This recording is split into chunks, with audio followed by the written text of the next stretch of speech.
Marcos, capítulo 1, do verso 29 ao 34, nós vamos ler. Diz assim: eles foram para Cafarnaum, e logo que chegou o sábado, Jesus entrou na sinagoga e começou a ensinar. Verso 22. Todos ficavam maravilhados com o seu ensino, porque ele ensinava como alguém que tem autoridade, não como os outros mestres da lei. Justo naquele momento, na sinagoga, um homem possesso de um espírito maligno gritou: o que queres conosco, Jesus de Nazaré? Vieste para nos destruir? Sei quem tu és, o Santo de Deus. Cale-se e saia dele, repreendeu Jesus. O espírito imundo sacudiu o homem violentamente e saiu dele gritando. Todos ficaram tão admirados que perguntavam uns aos outros: o que é isto? Um novo ensino e com autoridade? Até os espíritos imundos ele dá ordens e eles lhe obedecem? A notícia a seu respeito se espalhou rapidamente por toda a região da Galileia. Verso 29. E logo que saíram da sinagoga, foram com Tiago e João à casa de Simão e André. A sogra de Simão estava de cama, com febre, e falaram a respeito dela a Jesus. Então, ele se aproximou dela, tomou-a pela mão e ajudou-a a levantar-se. A febre a deixou e ela começou a servir. Ao anoitecer, depois do pôr do sol, o povo levou a Jesus todos os doentes e os endemoniados. Toda a cidade se reuniu à porta da casa e Jesus curou muitos que sofriam de várias doenças. Também expulsou muitos demônios, mas não permitia que eles falassem, porque sabiam quem ele era. Amém? Pode se assentar. Glória ao nome de Jesus. Esse é Jesus. E nós precisamos cada dia mais conhecer o Mestre Jesus. O texto inicia falando de Jesus num lugar religioso. Jesus num lugar aonde deveria ser um clima espiritual. E era. A sinagoga. Sinagoga era aquele ambiente onde todos os judeus, principalmente do sexo masculino, se reuniam para aprender a Torá, o nosso Pentateuco, os 5 primeiros livros da Bíblia.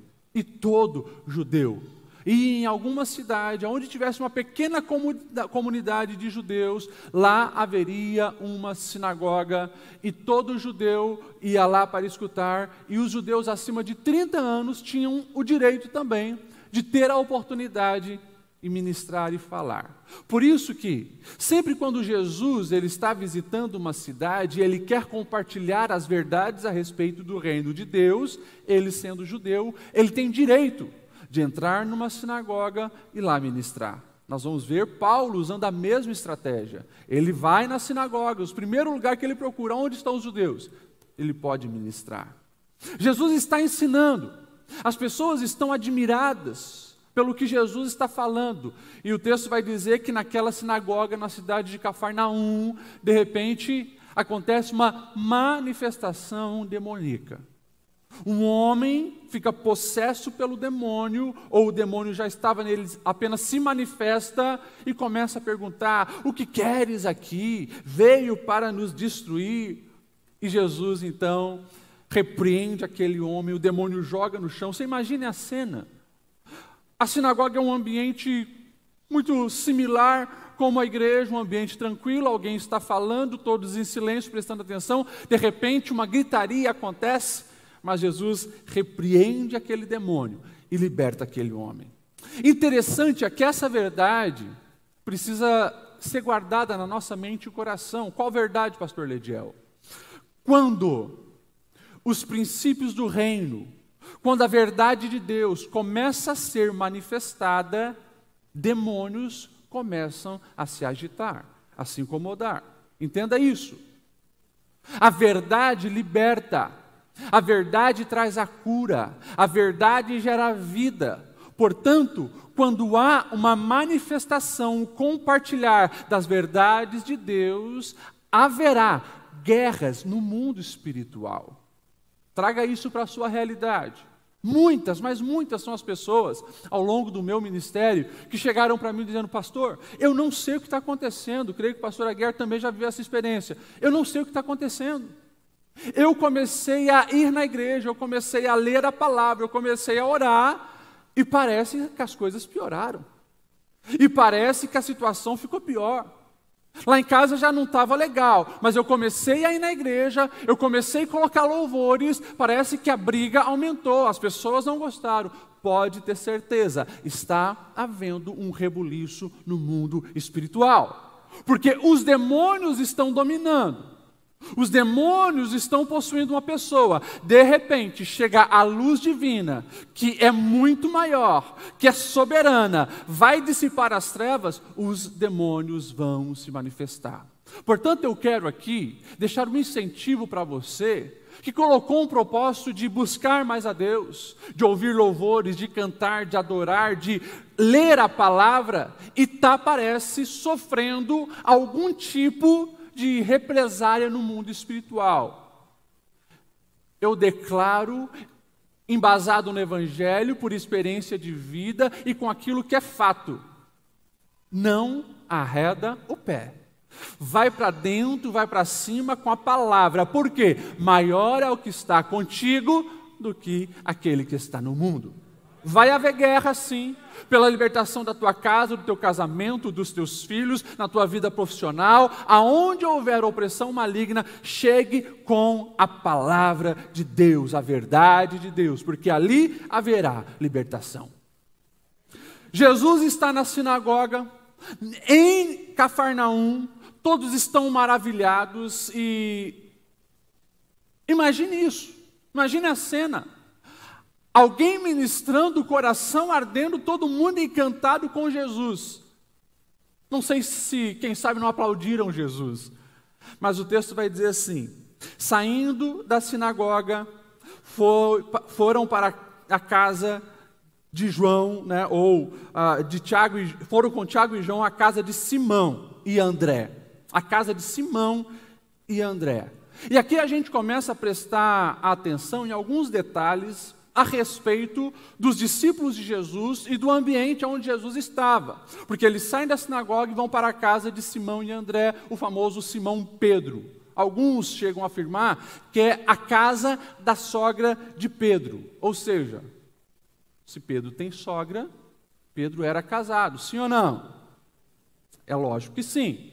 A palavra de Deus nos garante, não apenas nessa menção que afirma que ele tem uma sogra, mas também Paulo vai dizer em 1 Coríntios capítulo 9, verso 2, que Pedro, ele levava a sua esposa em muitos lugares. Pedro era casado.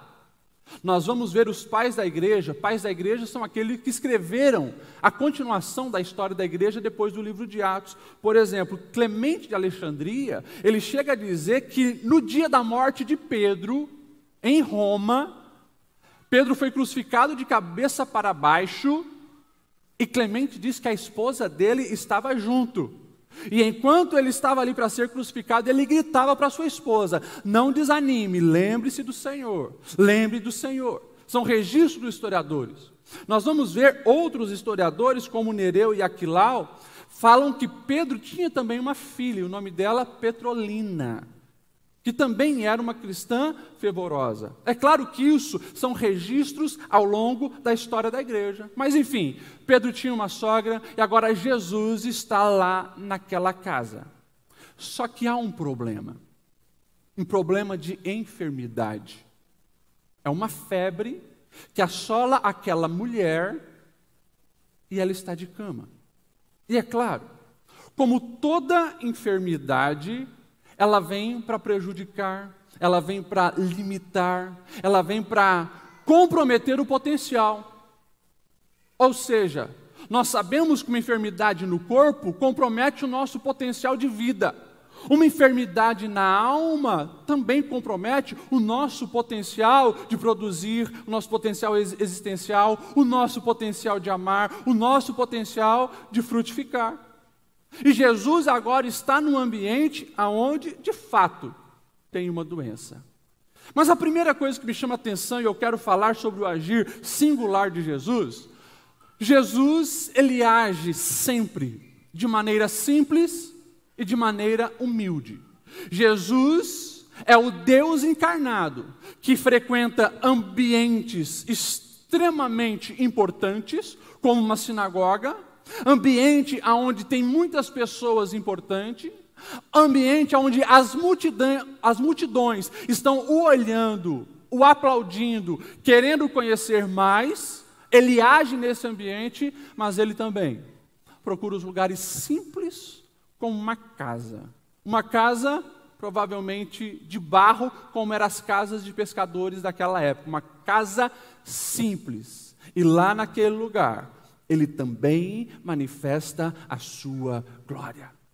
Interessante eles estão ali com alguns dos discípulos, e o texto vai dizer que falaram, olha isso, falaram para Jesus que a sogra de Pedro estava enferma.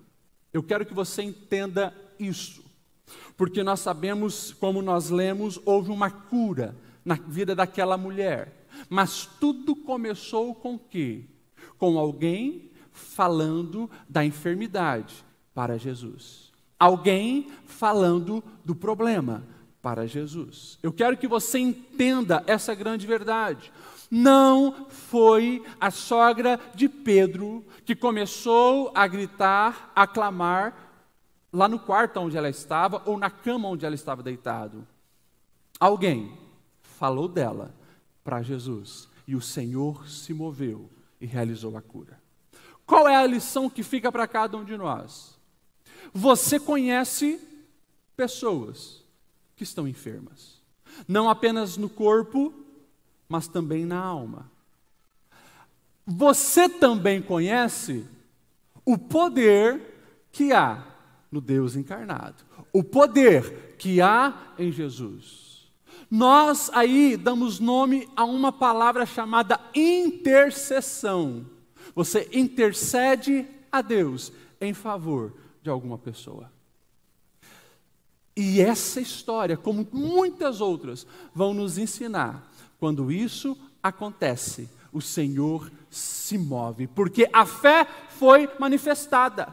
Pastor, eu estou orando por alguém que eu não acredito que tenha fé, mas a tua fé, ela é válida. A tua fé, ela move os céus. A tua fé leva Jesus até essa pessoa. Portanto, escute o que eu estou te dizendo. Continue a clamar, continue a buscar, continue a interceder pela vida de pessoas que precisam de um toque divino.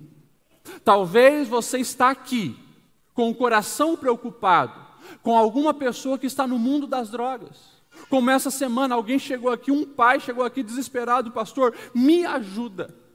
O meu filho entrou no mundo das drogas e agora se meteu com coisa pior, está para ser preso, me ajuda, socorro. Aquele pai, ele está manifestando fé. E eu sei que a dor da sua alma o levará aos pés do Senhor Jesus, que é o lugar certo, aonde acontece a vitória. Talvez você está aqui clamando por um cônjuge que não quer saber de nada na fé, por um cônjuge que está longe dos caminhos do Senhor. Não pare de orar. Talvez você está aqui clamando por alguém na empresa que passa por um momento de angústia, um momento de depressão, um momento de alma ferida. Não pare de interceder. Os milagres acontecem dessa maneira. E é claro, aqui nós olhando a simplicidade de Jesus, que não se limita a lugares importantes, mas ele também se manifesta na casa, fica também esse recado para a nossa alma. Qual o recado, pastor Lediel? Não edifique uma casa que não tenha a presença de Jesus. Ou seja, Quando nós olhamos as histórias da Bíblia, toda casa aonde Jesus esteve, aonde Jesus foi levado, aonde Jesus estava ali presente, grandes coisas aconteceram. Não apenas agora, aqui com a sogra de Pedro, mas se a gente se lembrar da história de Jairo, leva Jesus para dentro da sua casa, aonde havia apenas lágrimas, aonde as pessoas estavam chorando e cantando músicas fúnebres, declarando que a filha já estava morta. Quando Jesus chega, ele expulsa aquele espírito de morte e ele ministra vida sobre aquela menina. Nós vamos ver também o primeiro milagre de Jesus em Caná da Galileia. Uma festa está acontecendo e Jesus foi convidado. Quando falta o vinho, alguém intercede, alguém clama, alguém avisa Jesus, faltou o vinho. Então ele entra em ação e resolve o problema. Não deixe Jesus de fora. Talvez você possa pensar, pastor, a minha família não é uma família de nome em Blumenau. A minha condição financeira é limitadíssima. A minha condição intelectual nem se fala. Escute o que eu vou te dizer. Deus não olha para nada disso. Ele quer estar presente aonde Ele é bem-vindo. Leva Jesus para a sua vida, leva Jesus para a sua casa, porque o agir dele é simples, é com humildade e graça. É interessante também observar o texto no verso 31. Quando ele então vai até aquela mulher enferma, o texto vai dizer assim, ele se aproximou dela, tomou-a pela mão e a ajudou a levantar-se. Aqui, salta aos meus olhos essa expressão, tomou-a pela mão. Porque, mais uma vez, nós entendemos que o agir singular de Jesus é um agir sem discriminação. Quando você tem a oportunidade de ir em Israel, eu tive algumas vezes a oportunidade, eu observei algo que antes passava batido. Os homens judeus ortodoxos, aqueles que seguem rigorosamente a Torá, eles não cumprimentam nenhuma mulher tocando na mão. Um rabi, como Jesus estava sendo chamado, alguém que estava na sinagoga, agora entra numa casa e toca na mão de uma mulher, eles não fazem isso. Por quê? Porque eles não sabem se a mulher está ou não no ciclo menstrual ou com alguma enfermidade.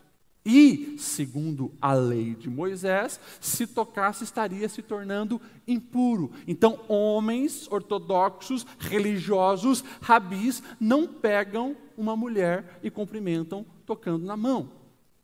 Mas Jesus, ele chega onde está acamada aquela mulher e a toca pela mão. Sabe por quê? Escute isso. Jesus nos vê diferente e ele quebra protocolos para enxergar a nossa alma e nos sarar. Escute o que eu vou te dizer. Muitas pessoas criam barreiras entre elas e o Senhor, achando que Deus irá as repudiar. Pastor, mas eu sou assim, eu sou assado, o meu passado é terrível, a vida de pecado que eu vivi, não dá nem de mencionar. Deus não vai me aceitar. Ei, Deus te aceita do jeito que você é. Ele não vai te deixar do jeito que você é. Como nós estamos falando, aonde ele chega acontece uma purificação. Aonde ele chega, mudanças significativas acontecem, mas ele te recebe do jeito que você é. O agir do nosso Deus é um agir sem discriminação, porque ele nos ama inteiramente e perfeitamente. E é claro, nós vamos ver que o agir do Senhor também é um agir com autoridade. Naquela época, aquilo que aconteceu na sinagoga era algo assustador.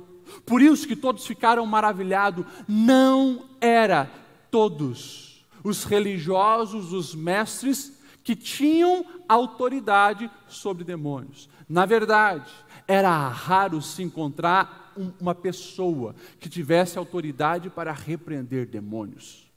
Quando nós lemos registro de historiadores, reis, príncipes, imperadores, eles pagavam fortunas para encontrar exorcistas, pessoas que libertassem ele ou algum familiar da opressão maligna. De repente chega Jesus, com uma palavra, ele repreende o agir do mal na vida daquele homem endemoniado. Mas agora, Jesus está numa casa e tem uma mulher enferma, e o texto diz, com febre.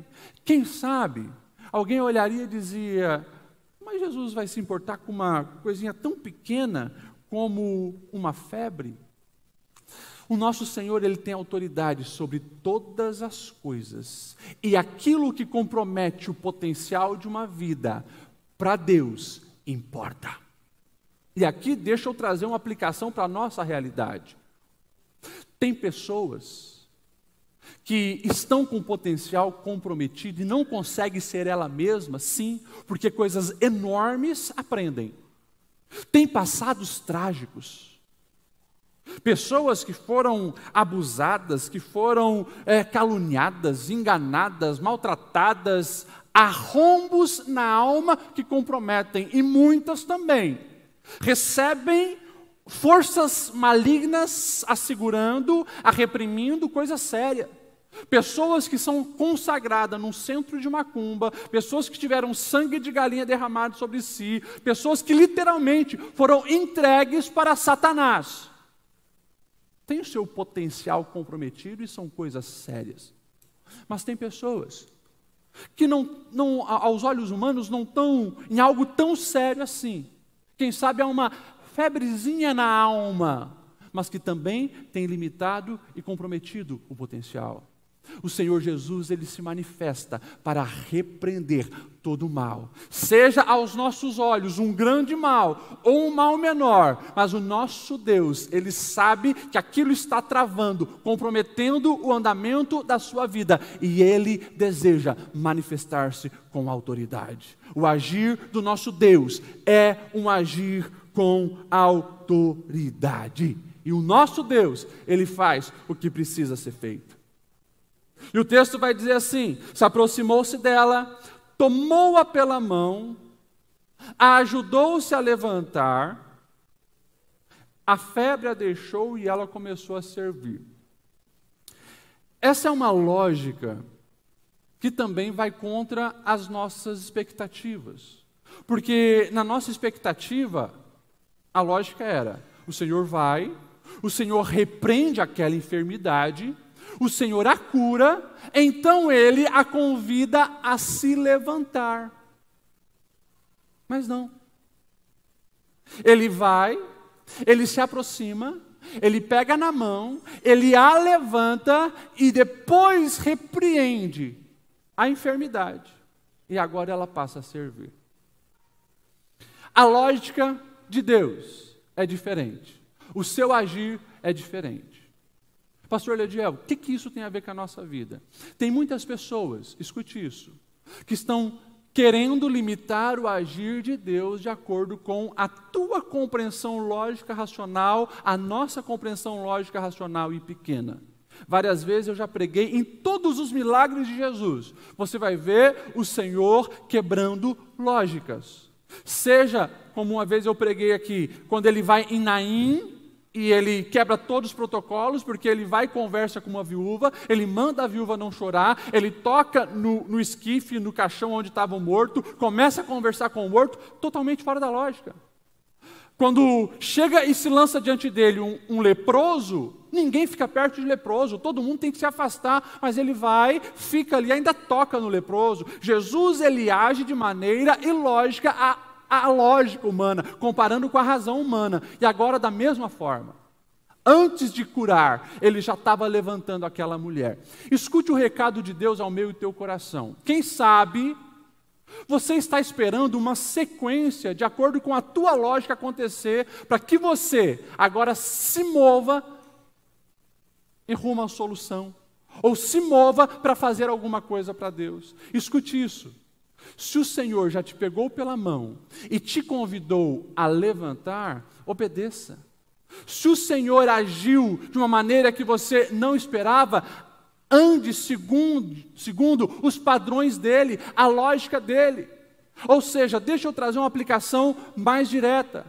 Pastor, eu só vou começar a agir de uma maneira diferente na minha casa, como um homem de Deus, uma mulher de Deus, quando isso acontecer, quando o meu marido ser transformado, quando o meu filho for liberto, e você está esperando uma sequência lógica, e o Senhor está dizendo, eu já dei a você o comando, a instrução necessária para você se mover, então vai. Você começa a ser um marido diferente e, em consequência disso, fica tranquilo que a minha parte eu faço, transforma o coração do teu cônjuge.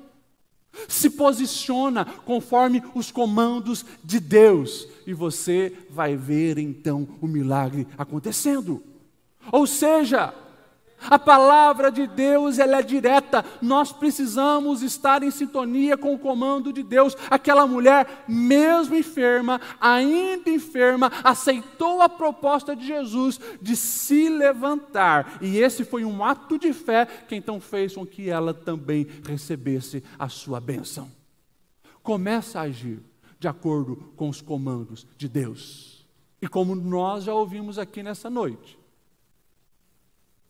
as armas que Deus nos dá, o comando que Deus nos dá, fogem da nossa lógica. Você prestou atenção no texto que o pastor Aguiar leu? Da queda dos muros? Tem lógica você entrar para vencer uma batalha com trombeta e dando volta em muros? Tem lógica você estar no time de Gideão e ir para uma guerra com apenas 300 homens contra um exército de mais de 100 mil homens com tocha, com um vaso para jogar no chão e quebrar? Não faz o menor sentido no mundo humano, com a mentalidade humana, mas no mundo espiritual. Esse é um ato de obediência, e quando nós obedecemos o Senhor, Ele age em nosso favor. Tem lógica, vamos trazer para o nosso dia a dia, tem lógica eu liberar perdão por uma sogra que me ofendeu, para o cunhado que me machucou, para um patrão que puxa o meu tapete e quer me prejudicar? Tem lógica eu reagir com um ato de amor para aquela pessoa que tem falado mal de mim? Lógica humana, não. Mas o convite do Senhor é sempre para a gente agir segundo o comando dEle. Tenta, faz de acordo com a proposta do Senhor para você ver o que vai acontecer na sua vida. Deus vai intervir, as portas vão se abrir, as situações vão mudar. É o que nós fizemos aqui quando o pastor Aguiar citou Paulo e Silas na prisão. Pregaram o evangelho naquela cidade, falaram do amor de Deus, foram presos, as costas dilaceradas, sangrando, pés e mãos amarrados. A lógica humana diz, agora murmura, agora fala contra o teu Deus, agora xinga Jesus. Aleluia. Você tem dimensão do que aconteceu aqui nessa noite? Quando você estava com as mãos levantadas cantando esse louvor? Porque você sabe da tua situação financeira? Você sabe como é que está a tua alma? Você sabe como é que está a situação da tua família? E de repente, o diabo que nem acreditava que você viria na casa do Senhor hoje, porque ele estava fazendo de tudo para você desanimar, você chega aqui e começa a louvar. O nome disso se chama obediência às propostas do Senhor. Quando isso acontece, eu te garanto que a manifestação de Deus também é sobre a sua vida. Amém ou não amém? O nosso Senhor, Ele também age com propósito. Ele chega para aquela mulher, e o texto diz no verso 31, que depois de se aproximar, pegar pela mão, levantar, a febre sai, o texto diz, a febre a deixou e ela começou a servir. Eu me pergunto, o que essa mulher foi fazer? Uma mulher que está com uma febre, a nível de estar acamada, pode ter certeza, o negócio é sério. Se fosse um homem, a gente sabia que qualquer coisa bota um homem na cama. Mas uma mulher ficou com febre, foi acamada, o negócio é grave. Tá bom, vamos agora num contexto lógico. Se aquela mulher está com uma enfermidade grave, eu não acredito que as pessoas daquela casa deixaram o serviço para ela fazer. Ou acredito? Acontece isso ainda hoje? Não, né, mulheres? Quando você fica doente, o maridão vem, faz tudo, os filhos fazem tudo, não fica nada para ti, né? Não sei.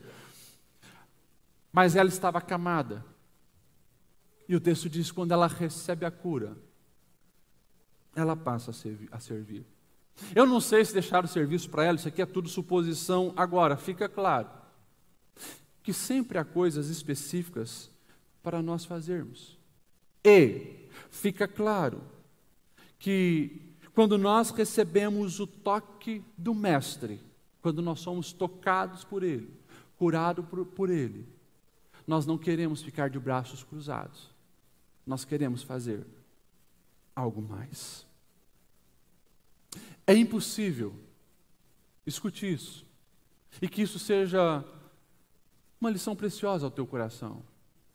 É impossível ser tocado pelo Senhor, receber algo do Senhor e você compreender o que de fato aconteceu, sem querer fazer alguma coisa em prol do Senhor.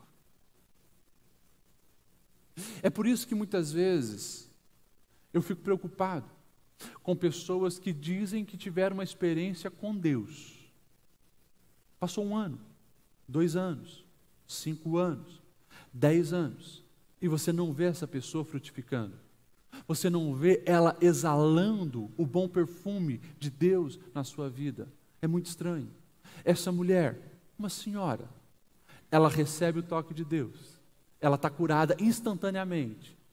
Ela agora se coloca na posição de servir. O Senhor agiu com alguns propósitos. Primeiro, propósito não apenas de curar aquela mulher e fazer ela um instrumento nas suas mãos, que nós vamos ver o que acontece depois. Tem o propósito de também abençoar Pedro. Pedro já havia sido chamado para ser discípulo de Jesus. Agora, na cultura oriental, é muito claro isso. Os pais cuidam dos filhos, depois os filhos cuidam dos pais. Os idosos têm um valor inestimável nas culturas orientais, pela experiência de vida, pelo muito que eles sabem. Então, os idosos são cuidados pelos filhos. Você imagine agora Pedro aceitando servir ao Senhor, mas sabe que a esposa e ele estão presos numa mulher que está doente, na mãe dela que está enferma. Jesus está também dando ali um aval e também abençoando o ministério de Pedro.